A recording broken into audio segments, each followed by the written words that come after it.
आप सभी का अपने YouTube चैनल कॉमर्स क्लासेस पर। बच्चों, मैं आपके लिए आज लेकर आई हूँ सेंट्रल बैंक के फंक्शन। सेंट्रल बैंक क्या है उसी के बारे में डिस्कस करेंगे।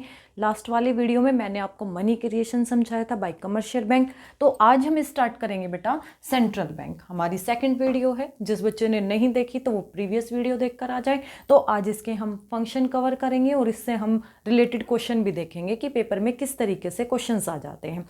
चलो तो स्टार्ट करते हैं। सबसे पहले अगर मैं बात करूं सेंट्रल बैंक, सेंट्रल बैंक क्या है?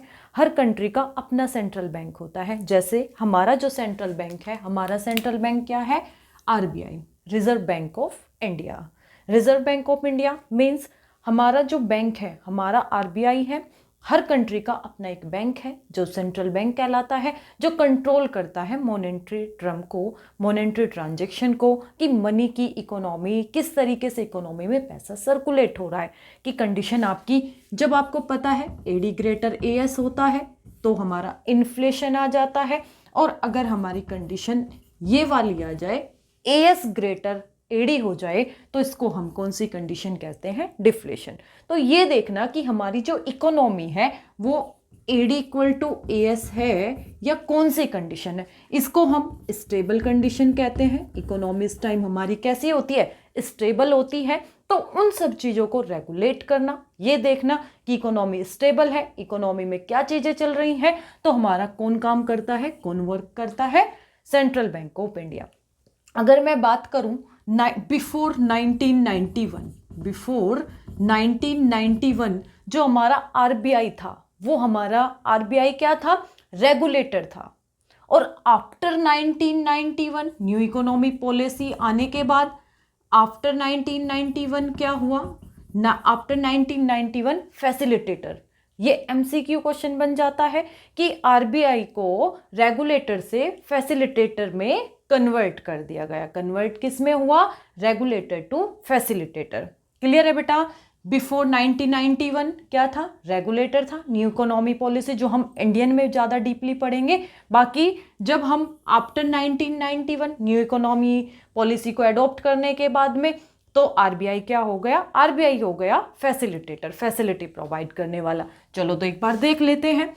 It is an apex body that control operates regulate directs the entire banking system को, सारे बैंकिंग सिस्टम को ये कंट्रोल करके रखता है, चीज़ों को देख के रखता है, जो जस्ट अभी बताया मैंने।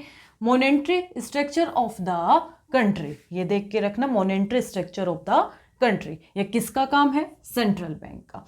अगर हम बात करें सेंट्रल बैंक जो इस्टेब्लिश हुआ था वो 1 अप्रैल 1935 को क्या हुआ था? इस्टेब्लिश हुआ था।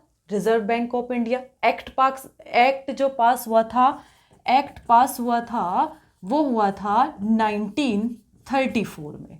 कब? 1934 में एक्ट पास हुआ था और 1935 में ये इस्टेब्लिश किया गया था। क्लियर है बेटा? आ जाता है एमसीक्यू में। अब हम इसके फंक्शन की बात करें कि सेंट्रल बैंक के फंक्शन क्या है। अगर मैं फंक्शन की बात करूं तो सबसे पहला जो हमारा फंक्शन है वो है करेंसी अथॉरिटी। करेंसी अथॉरिटी मतलब कि जो इकोनॉमी में जो हमारे करेंसी है वो प्रिंट कौन करता है, किसके हाथ में कंट्रोल है। अगर हम बात करें तो मोनोपोली कंट्रोल है। मोनोपोली कंट्रोल होता है सोलो कंट्रोल रखना। सोलो कंट्रोल किसके हाथ में?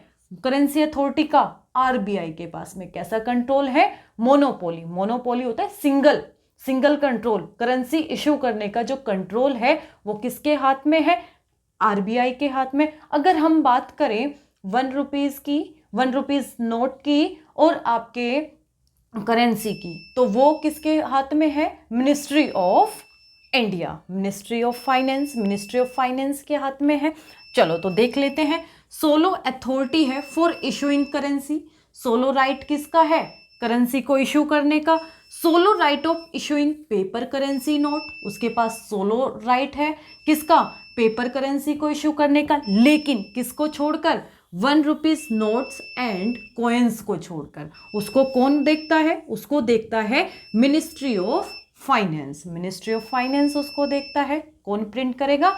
Ministry of finance. बाकी सोलो राइट किसके पास है? सोलो राइट हमारे आरबीआई के पास है, सेंट्रल बैंक के पास है। अगर हम बात करें नेक्स्ट फंक्शन क्या है, banker to the government. Banker to the government as a agent काम करता है, एज अ फाइनेंशियल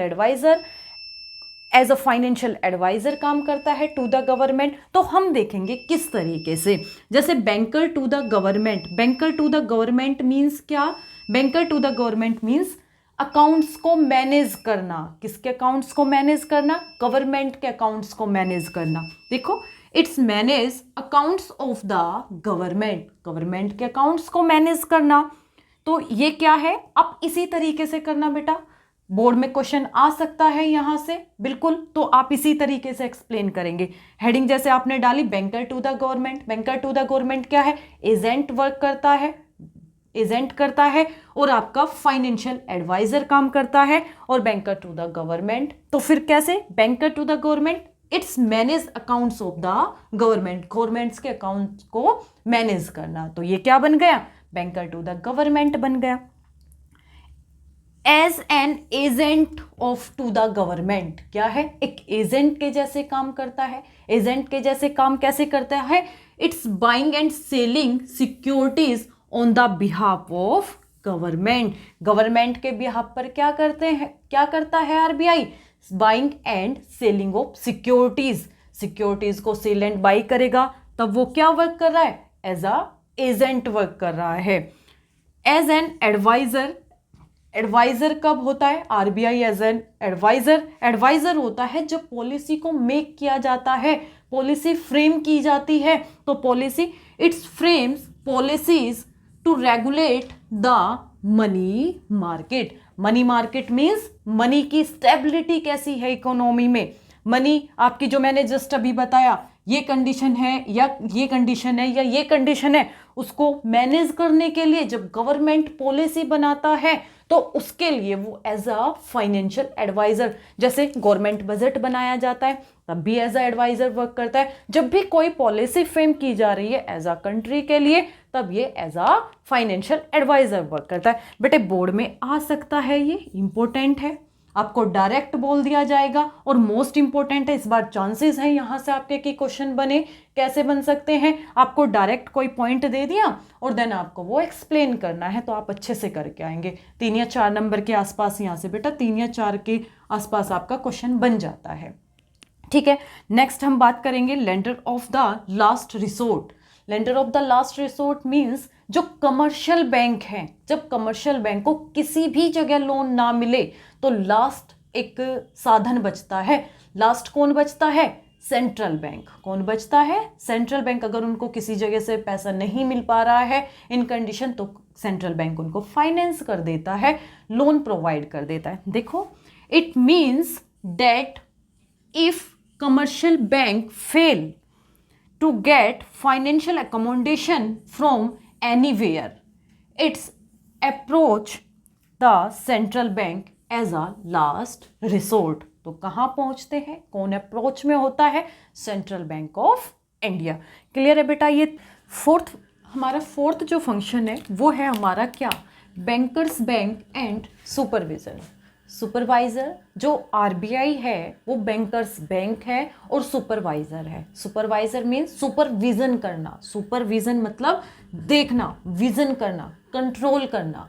हमें पता है कि बहुत सारे हमारे कमर्शियल बैंक हैं, बहुत सारे कमर्शियल बैंक हैं, तो उनको सुपरवाइज करना। सुपरवाइज मीन्स उनको ये देखना कि वो किस तरीके से काम कर रहे हैं, क्या इकोनॉमी हमारी क्या है, स्टेबल में है, एडी इक्वल टू एएस है, या फिर मनी सप्लाई ज़्यादा हो रही है या मनी की सप्लाई कम है, तो उनको रेगुलेट करना, रेगुलेशन बनाना, रूल रेगुलेट करना, उनको मॉनिटर करना। जैसा एज अ मॉनिटर एक क्लास को मॉनिटर करता है, वैसे ही आरबीआई मॉनिटर करता है कमर्शियल बैंक को। जैसे मैं आप लोगों को मॉनिटर करती हूँ क्लास में, तो वो क्या है, मैं आपको विजन करना, आपके ऊपर होल्ड बना के रखना। जैसे कि आपकी क्लास में कैमरे लगा दिए तो उन कैमरों को देखना, तो वो कैमरों में जो सुपरवाइज किया जा रहा है, इसी तरीके से कमर्शियल बैंक को सुपरवाइज करता है कौन, सेंट्रल बैंक। क्योंकि सेंट्रल बैंक एक इकलौता बैंक है, एपेक्स बैंक है। हमारा सेंट्रल बैंक क्या है, एपेक्स बैंक है, इकलौता बैंक है। कि वो सुपरवाइज करेगा, मोनोपोली कंट्रोल रखता है, तो उसका काम है सुपरविजन करना। तो कम bankers to the bank and supervisor, कि वो परफॉर्म कैसे करता है, कि बैंक हमारे किस तरीके से फंक्शनिंग कर रहे हैं, किस तरीके से वो वर्क कर रहे हैं, किस तरीके से वो इकोनॉमी में पैसे को सप्लाई कर रहे हैं। इकोनॉमी में इन्फ्लेशन है, इकोनॉमी में डिफ्लेशन है, इकोनॉमी में इन्फ्लेशन है तो किस तरीके से रूल, तो उन सब चीज़ों को मेंटेन करना। कहीं इकोनॉमी में पैसा ज़्यादा तो नहीं चला गया, कहीं इकोनॉमी में पैसा कम तो नहीं है, ये सब चीज़ देखना किसका काम है, आरबीआई का। तो आरबीआई वर्क कैसे करता है, एज अ सुपरवाइजर, की वो सुपरविजन करेगा। क्लियर है बेटा। नेक्स्ट अगर मैं बात करूं तो नेक्स्ट हमारा क्या है, कस्टोडियन ऑफ फॉरेन एक्सचेंज। जो आरबीआई है वो अपने पास में रिजर्व क्या करता है, वो रिजर्व करता है आपका फॉरेक्स लिखा होता है, फॉरेन एक्सचेंज को, फॉरेन रिजर्व को एक्सचेंज को अपने पास में रिजर्व रखता है। अब ये फॉरेन एक्सचेंज क्यों रखा जाता है, ताकि मैनेज फ्लोटिंग की जा सके, ताकि इंटरनेशनल मार्केट में इंटरनेशनल जो मनी सप्लाई है उसके कंपेयर में हमारी करेंसी की कोई वैल्यू डाउन ना हो या किस तरीके से होना। तो फॉरेन एक्सचेंज क्यों करता है, ताकि वो मैनेज फ्लोटिंग कर सके।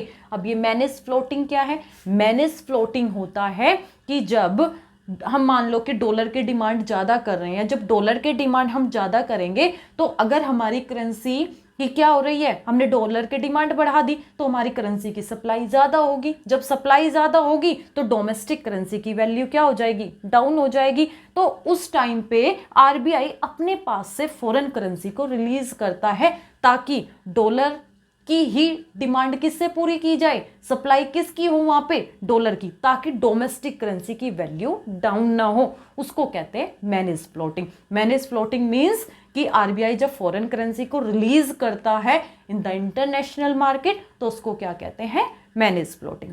क्लियर है कि मनी को ये देखना कि कंट्रोल, तो इसलिए फॉरेक्स करके रखना पड़ता है, फॉरेन रिजर्व रखना पड़ता है आरबीआई को। तो वो फॉरेन रिजर्व या मैनेज फ्लोटिंग का काम किसका होता है, आरबीआई का। ये हमारा फंक्शन क्या है, clearing housing function. Clearing house function क्या है, सब जो कमर्शियल बैंक होते हैं उनके सबके अकाउंट ओपन होते हैं किसमें, आरबीआई में। ओपन किसके हैं, जो अकाउंट्स होते हैं सारे अकाउंट्स ओपन कहाँ होते हैं, आरबीआई में। अकाउंट्स ओपन आरबीआई में है। जब अकाउंट्स ओपन आरबीआई में है तो वो ट्रांजैक्शन को क्लियर कर देता है। क्लियर मतलब कि डेबिट क्रेडिट की जो ट्रांजैक्शन है उसको वो क्लियर कर देता है, वहीं से वो सेटलमेंट कर देता है, ताकि ज़्यादा से ज़्यादा ट्रांजैक्शन ना हो, क्योंकि सबके अकाउंट वहीं ओपन होते हैं तो ईजिली उनको इरेज कर देना, ईजी जो ट्रांजैक्शन होती है डेबिट क्रेडिट को उनको इरेज कर देना, क्योंकि सबके अकाउंट्स वहीं होते हैं। तो एक दूसरे का जो क्लेम होता है उसको सेटल डाउन कर देना, वो क्या कहलाता है, क्लियरिंग हाउसिंग फंक्शन। जैसे मान लो कि मेरा अकाउंट मान लो कि किसी दूसरे में है और मैंने ट्रांजैक्शन किसी दूसरे बैंक से कर ली, तो उस टाइम पे आरबीआई सेटल डाउन दिखा देगा, सेटल कर देता है, क्योंकि ट्रांजैक्शन ना बढ़े, डेबिट और क्रेडिट की जो ट्रांजैक्शन है वो क्लियर हो जाए, क्योंकि सबके अकाउंट ऑलरेडी किस में है, कमर्शियल बैंक में। तो ठीक है बेटा, आपको शायद ये फंक्शन सारे समझ आ गए हों कि फंक्शन क्या है। अब नेक्स्ट जो हमारा टॉपिक रहेगा वो रहेगा कि कमर्शियल बैंक को आपका क्वांटिटेटिव और क्वालिटेटिव इंस्ट्रूमेंट, और उसमें हम ये देखेंगे कि क्रेडिट कंट्रोल मनी सप्लाई किस तरीके से हो रही है। लास्ट जो नेक्स्ट वीडियो है मैं वो लेकर आऊँगी आपके लिए। और बेटा यहाँ से जाहिर सी बात है आपका क्वेश्चन बन सकता है, बिल्कुल सीबीएसई यहाँ से क्वेश्चन बनाती है और बना भी सकती है, प्रीवियस में भी देखा गया था। तो कोई भी आपका ऐसे दे दिया जैसे बैंकर्स बैंक या सुपरवाइजर हमें एक्सप्लेन कर, तो आप अच्छे से एक्सप्लेन कर देंगे। अगर आपको कोई क्वेरी बचती है, कोई डाउट आता है तो आप मुझसे डिस्कस कर सकते हैं, कमेंट कर सकते हैं कि मैम पर्टिकुलर किसी टॉपिक पर आपको वीडियो चाहिए तो वो वीडियो बता देना। और अगर आपको वीडियो मेरी हेल्पफुल होती है तो मेरी वीडियो को लाइक करें और अपने दोस्तों तक इसको शेयर करना ना भूलें। मिलते हैं आपसे नेक्स्ट वीडियो में, और चैनल को सब्सक्राइब कर जाए।